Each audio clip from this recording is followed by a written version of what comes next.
여러분 안녕하십니까?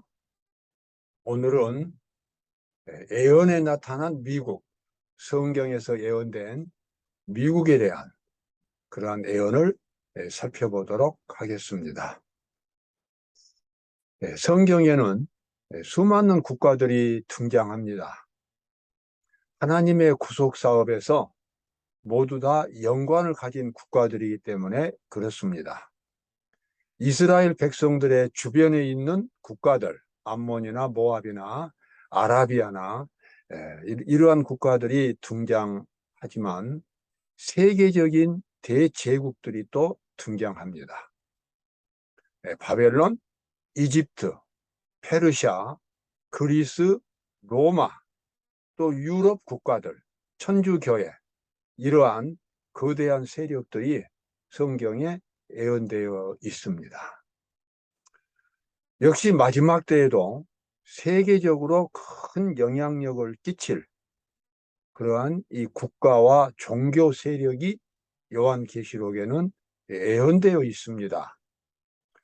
정치적으로 미국이 요한계시록 13장에 예언되어 있다는 사실을 오늘 우리가 살펴보게 될 것입니다. 종교적으로는 물론 천주교회입니다. 천주교회와 미국이 요한계시록 13장에 예언되어 있고, 이 두 세력들을 중심으로 하여 하나님의 백성과 사탄의 세력 사이에 대쟁투가 전개가 됩니다. 그래서 오늘 우리가 보게 될 이 국가는 정치적인 세력인 미국을 중심으로 해서 천주교회의 역할과 여기에 맞서는 하나님의 백성들의 모습, 그것을 살펴보도록 하겠습니다. 요한계시록 13장에 보면 땅에서 올라오는 짐승이 나옵니다. 내가 봄에 또 다른 짐승이 땅에서 올라오니 새끼 양같이 두 뿔이 있고 용처럼 말하더라. 아주 의미심장한 계시가 여기 보입니다. 땅에서 올라오는 짐승이 보이고 그 짐승의 모습이 새끼 양같이 생겼습니다. 그런데 용처럼 말합니다. 성경에서는 이 물이, 바다가 많은 백성들을 상징합니다. 그래서 다니엘과 요한계시록에는 구체적으로 물이 수많은 국가들이 어울려 있는 유럽을 상징하고 있습니다. 그래서 이 다니엘서와 요한계시록에는 유럽을 중심으로 해서 수많은 세력들이 등장하는 모습을 보이는데, 여기 13장에 나와 있는 이 짐승은 땅에서 올라옵니다. 물이 없다는 것입니다. 그러면서 새끼 양같이 생겼습니다. 새끼 양이라고 하는 것은 성경에서 예수 그리스도를 가리킵니다. 따라서 땅에서 올라오는 새끼 양 같은 짐승은 17세기부터 등장한 미 합중국에 대한 아주 적절한 계시가 되고 있습니다. 새끼 양같이 아주 조용하게 올라오는 것입니다. 다른 유럽의 국가들은 수많은 전쟁들을 통해서 국가가 탄생하는데 여기는 그런 전쟁들이 전혀 없습니다. 그리고 땅에서 조용히 올라오면서 온 세계를 아주 그 세력권에 넣는 거대한 정치 세력으로 성장하는 모습이 요한계시록 13장에는 나옵니다. 그런데 이 새끼양 같은 짐승은 아주 모순된 속성을 갖고 있습니다. 새끼양처럼 생겼는데도 말하는 것은 용처럼 말한다고 하는 것입니다.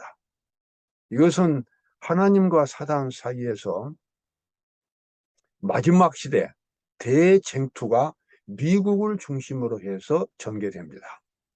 하나님의 군대인 세천사 기별을 전하는 하나님의 남은 백성들이 미국에서 등장하는가 하면, 사탄도 미국을 중심으로 해서 미국에 있는 수많은 종교 단체들을 장악을 해서 하나님의 백성들을 공격합니다.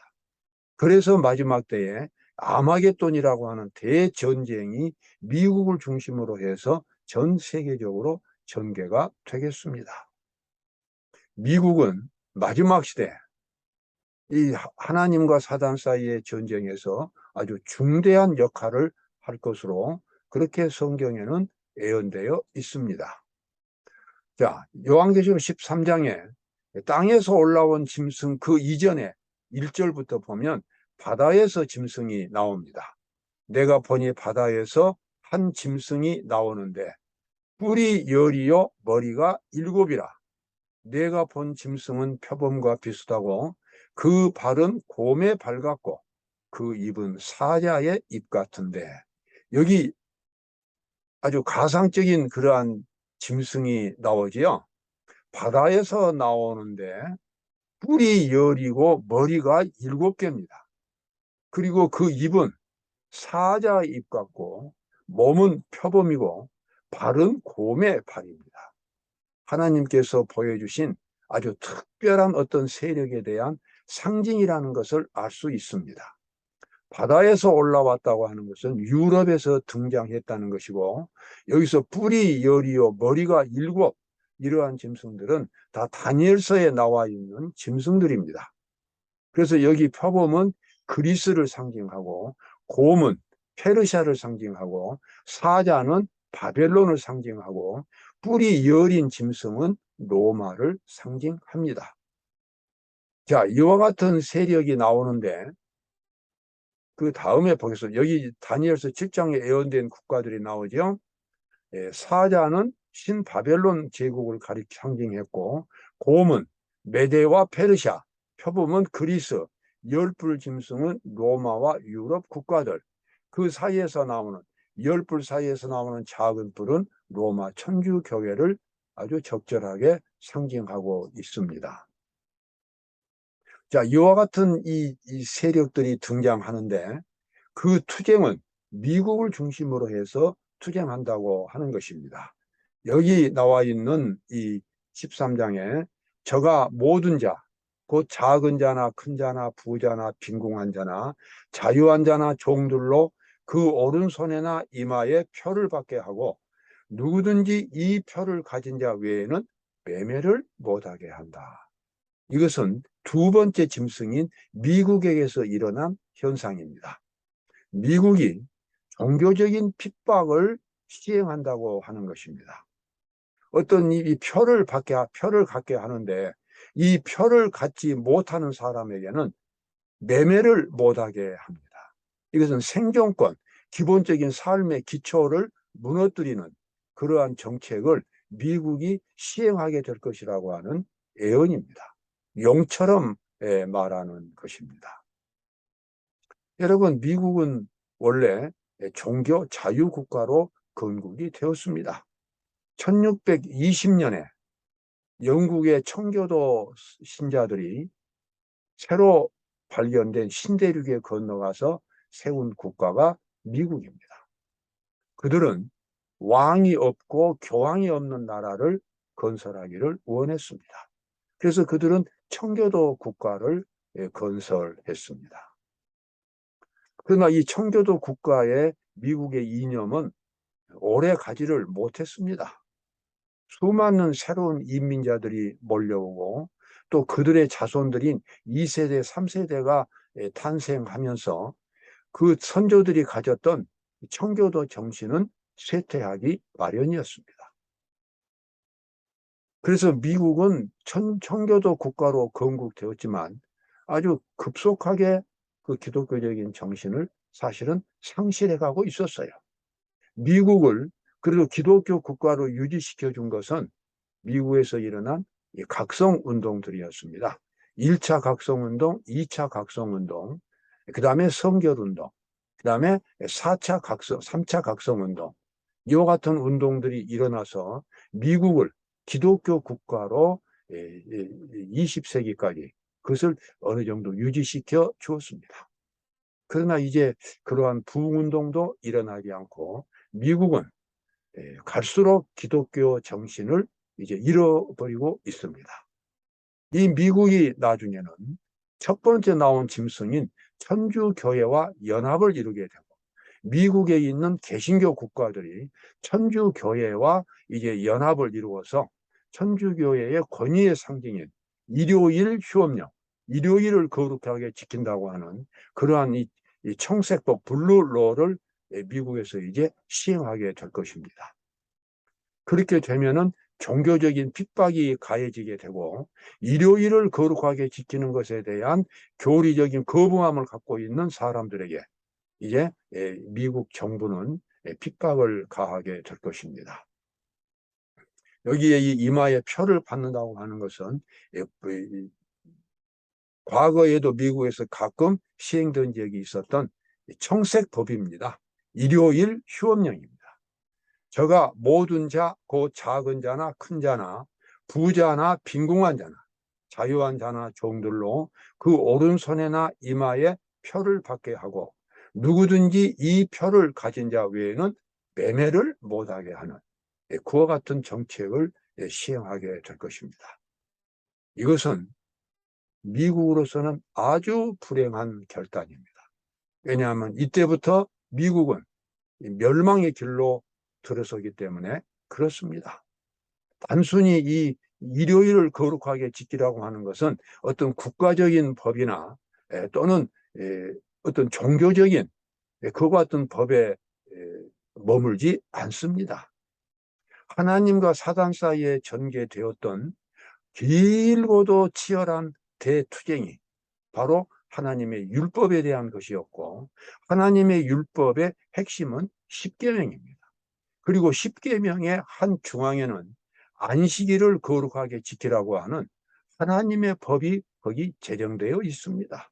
일곱째 날 안식일은 하나님이 천지 창조 때 제정한 법이었고, 그 법은 하나님의 권위가 세워진 근거가 되는 법이었습니다. 안식일을 기억하여 거룩히 지키라. 이는 나 여호와가 엿새 동안에 하늘과 땅과 바다와 그 가운데 모든 것을 만들고 제7일에 쉬었습니다. 그러므로 나 여호와가 안식일을 복되게 하여 그날을 거룩하게 하였느니라. 하나님께서는 십계명 안에 안식일을 제정하시고 안식일을 거룩하게 지키도록 그렇게 만드셨습니다. 그러나 사탄은 하나님의 율법을 파괴하기 위해서 이 계명을, 이 일요일에 관한 계명을 파괴시킨 것입니다. 부조와 선지자 69쪽에 보면은 하나님과 사단 사이의 대쟁투가 바로 율법의 핵심을 두고 있다는 것을 알게 됩니다.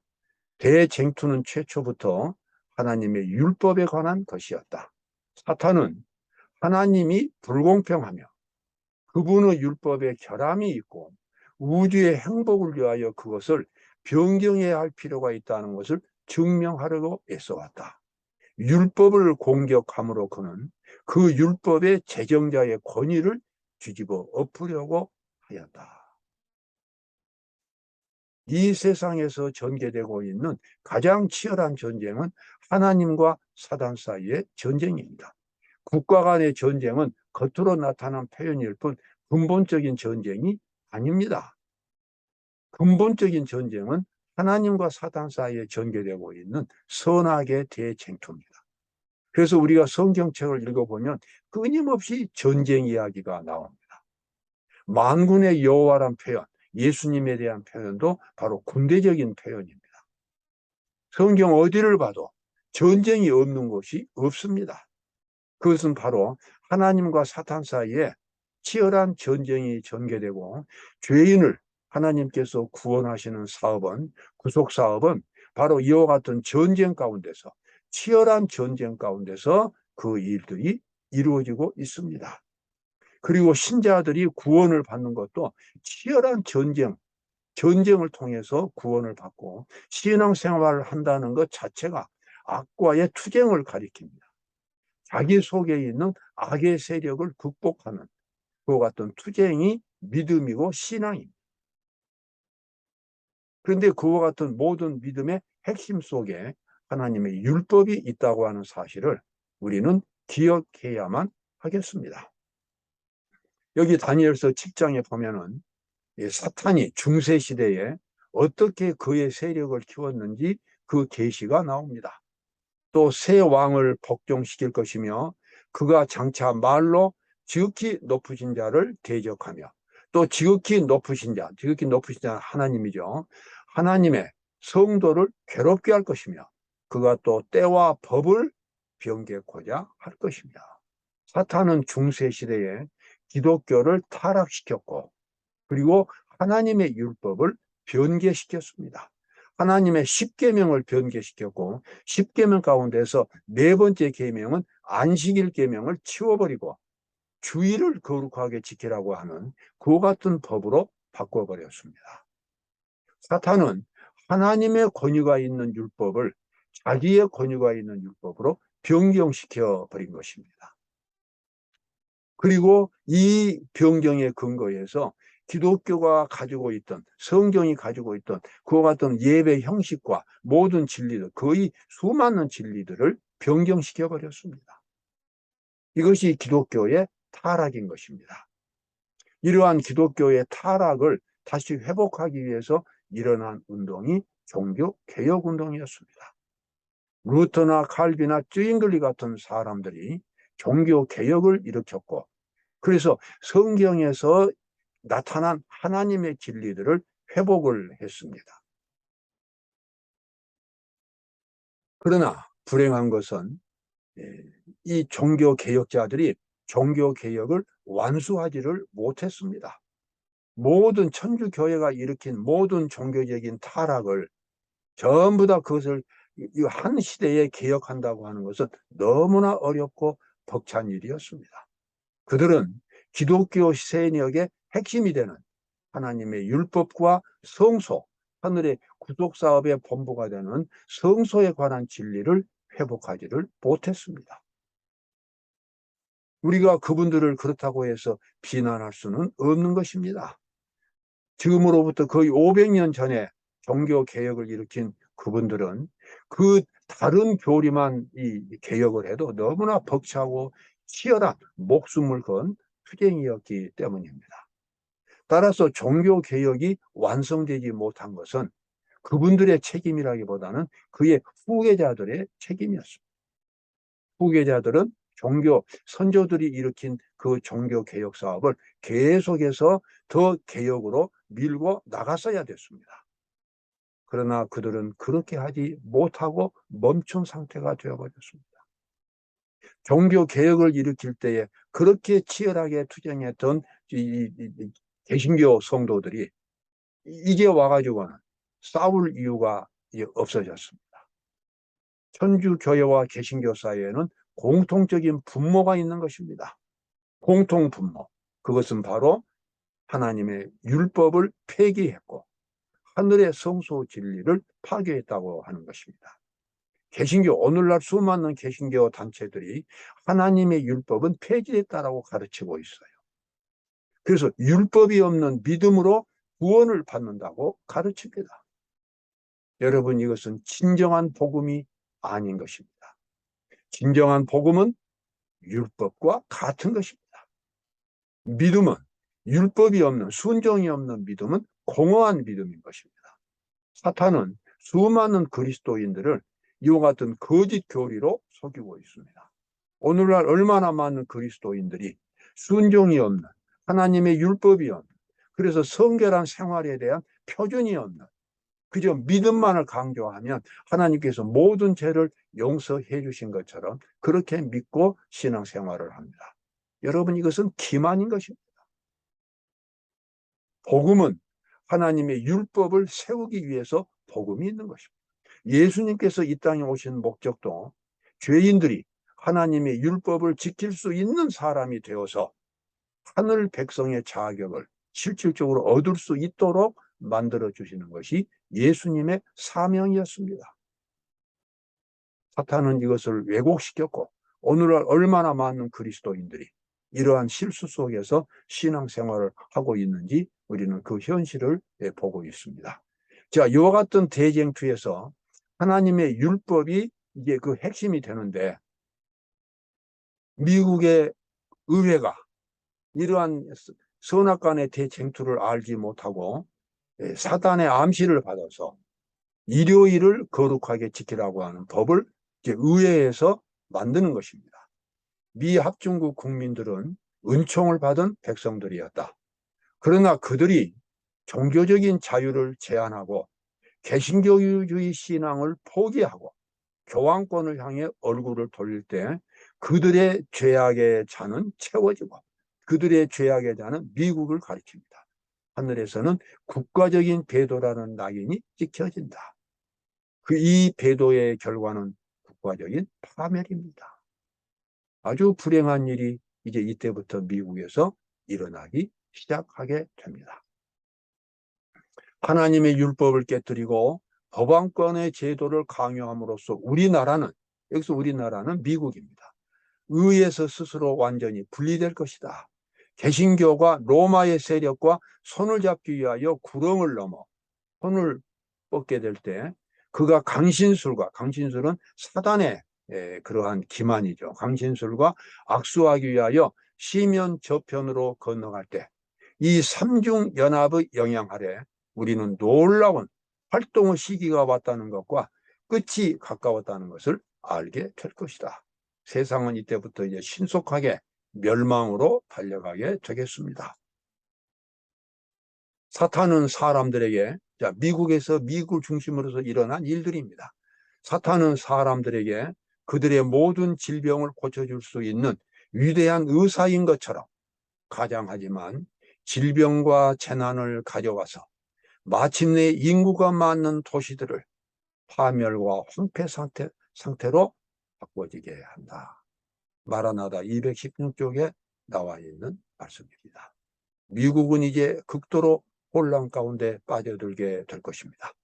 지금까지 미국을 지켜왔던 천사들이 이제는 뒤로 물러가게 되고 그 자리를 사탄과 악령들이 차지하게 되면 미국은 걷잡을 수 없는 파괴 속으로 이제 빠져들게 될 것입니다. 이러한 이 파괴, 이러한 재앙들을 배경으로 해서 이제 일요일 휴업령이 이제 의회에서 통과하게 되고 시행하게 될 것입니다. 그리고 이와 같은 미국의 영향 아래 전 세계가 이와 같은 법을 시행하게 될 것입니다. 요한계시록 14장 6절에 보면 이와 같은 사탄의 삼중연합, 강신술과 천주교회와 미국의 개신교 삼중연합에 맞서는 하나님의 세 천사의 기별을 전하는 하나님의 백성들이 등장합니다. 또 보니 다른 천사가 공중에 날아가는데 그가 큰 음성으로 가로되 하나님을 두려워하며 그에게 영광을 돌리라. 또 다른 천사 곧 둘째가 그 뒤를 따라 말하되 무너졌도다 큰 성 바벨론이야. 또 다른 천사 곧 셋째가 그 뒤를 따라 큰 음성으로 가로되 만일 누구든지 짐승과 그의 우상에게 경배하고 그 다음에 나오는 성경절은 이마에나 손에 표를 받으면 하나님의 진노의 포도주를 마시리니. 여러분, 대쟁투가 이제 앞으로 시작이 될 것입니다. 세 천사 기별을 전하는 마지막 때에 하나님의 구원의 기별을 전하는 하나님의 백성들이 있는가 하면 바벨론이라고 하는 아주 애매한 복음을 가지고 사람들을 횡설수설하게 만드는 초점이 없는 신앙을 믿고 그저 방황하는 그냥 정치와 열합한 그리고 세속화된 그런 기독교가 등장해서 사람들의 마음을 휘어잡게 될 것입니다. 이런 같은 대쟁투가 앞으로 전개되고 미국을 중심으로 해서 일어나게 됩니다. 사탄의 세력도 미국을 중심으로 해서 하나님의 세 천사 기별을 전하는 사람들도 미국을 중심으로 해서 전 세계적으로 전개가 되겠습니다. 하나님께서 미국을 성경에 예언한 중요한 이유가 이것입니다. 하나님의 백성들은 마침내 승리하게 될 것입니다. 사도 요한이 계시 가운데 보니까 이러한 모든 투쟁을 지나서 승리한 사람들이 있습니다. 마음속에 그리스도의 의를 경험한 사람들, 하나님의 율법을 지켰던 사람들, 하나님의 율법을 문자적으로만 지킨 것이 아니라 그리스도의 의를 통해서 실질적으로 지켰던 사람들이 요한계시록에는 나옵니다. 그 사람들이 바로 세천사들입니다. 우리는 이 비밀을 알아야 합니다. 하나님의 율법이 복음이고 복음이 율법인 것입니다. 그리스도께서는 십자가를 통해서 하나님의 율법을 복음으로 만들었습니다. 또 내가 보니 불이 섞인 유리바다 같은 것이 있고 짐승과 그의 우상과 그의 이름의 수를 이기고 벗어난 자들이 유리바닷가에 서서, 이 유리바닷가는 하늘입니다. 하나님의 검은고를 가지고 하나님의 종 모세의 노래, 어린 양의 노래를 불러 이 노래는 정말 감격적인 노래입니다. 여기는 지금 유리 바닷가라고 나오지만 모세의 노래는 원래 홍해 바다에서 이스라엘 백성들이 불렀던 노래입니다. 하나님께서 홍해 바다를 가르시고 이스라엘 백성들을 인도해 내실 때에 그 감격, 그 홍해 바다가 갈라졌다가 다시 합쳐지고 그 놀라운 기적 앞에서 이스라엘 백성들은 마음 깊은 감사에서 하나님께 찬양을 불렀습니다. 그런데 그와 같은 찬양을 이제 마지막 때에 구원을 받은 백성들이 하늘 유리바닷가에서 함께 부르게 될 것입니다. 여러분, 이 세상에 앞으로 대쟁투가 전개됩니다. 그 대쟁투는 어떤 무기를 갖춘 그런 대쟁투가 그보다도 더 근본적인 전쟁. 사람들이 무엇을 선택할 것이냐? 하나님을 선택할 것이냐? 사탄을 선택할 것이냐? 세천사 기별을 통해서 들려오는 하나님의 말씀에 귀를 기울일 것이냐? 아니면 바벨론 세력을 통해서 들려오는 사탄의 음성에 귀를 기울일 것이냐? 모두가 다 자기 운명을 선택하게 될 것입니다. 그때 하나님의 복음에 귀를 기울인 사람들은 마침내 승리를 하게 될 것입니다. 여러분, 성경은 수많은 예언들이 있고 그 예언 가운데 미국에 대한 예언이 나와 있습니다. 우리는 앞으로 일어날 사건들을 다 알고 있습니다. 성경에 예언되어 있기 때문에 하나님의 구속사업과 연관된 아주 귀중한 그런 예언들이 성경에는 나옵니다. 우리는 이 예언을 따라서 다시 오시는 예수님의 재림을 준비할 수 있고 그 재림을 통하여 우리는 천국에 가게 될 것입니다. 여러분, 오늘도 귀한 그런 하루가 되시기를 바랍니다. 감사합니다. 오늘 들으셨던 말씀 중에서 더 알고 싶은 내용이 있으시면 댓글로 달아주시기 바랍니다. 오늘의 설교가 마음에 드셨다면 구독과 클릭을 또 한 번씩 해주시면 감사하겠습니다. 오늘도 행복한 하루가 되시기를 바랍니다. 감사합니다. 네.